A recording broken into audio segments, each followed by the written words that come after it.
So, I've only ever dated one football player in my life.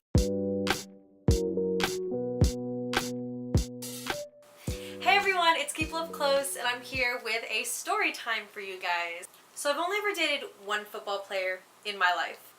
So there's this football player that I dated when I was 16.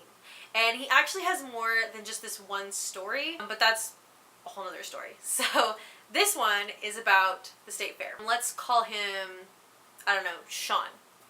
So my family invites Sean to the state fair, and he decides, okay, that'll be fun, and he comes along with us.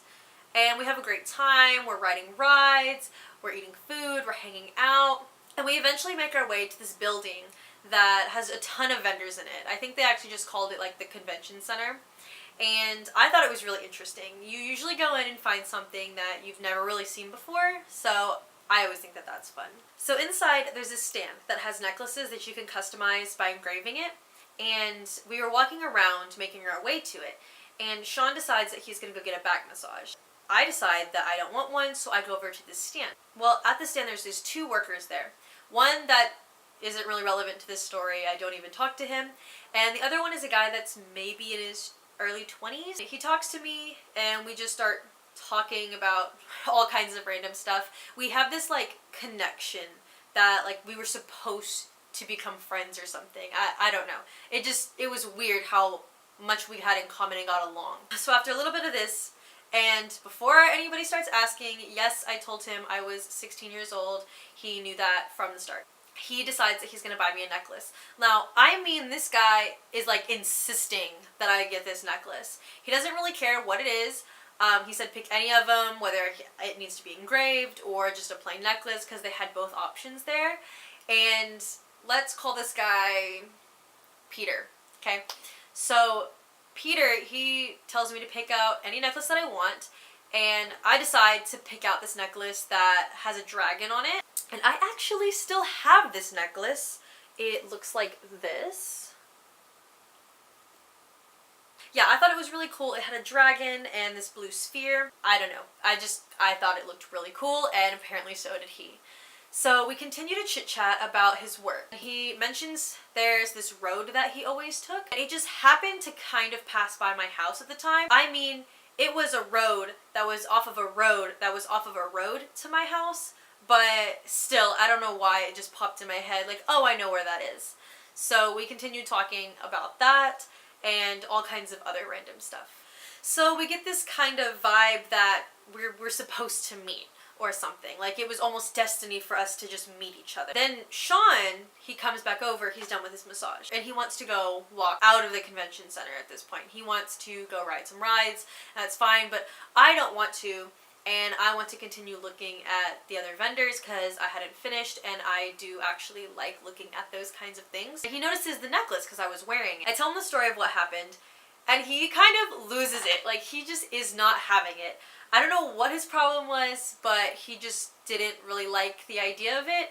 I'm going to assume it was just out of jealousy, but I really don't know. Like, I don't know. And, you know, I didn't think anything of it. I just thought that Peter was being a nice person. Then again, I guess I could have been misinterpreting that. So then he starts aggressively pulling me towards the doors. And I'm not having it. Like, I hate when people do that. And so what did I decide to do?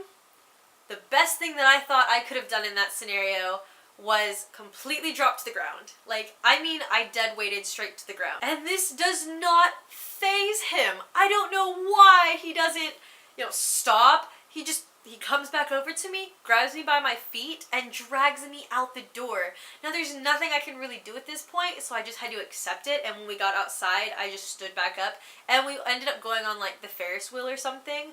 So he kind of got his way, and I just had to accept it. We went out, rode some rides, it was all fun. Then we kind of didn't do anything else. We did that, and we left. Yeah, so we are never to return to the convention center because we just end up going on the Ferris wheel and then some other rides, and then we end up leaving.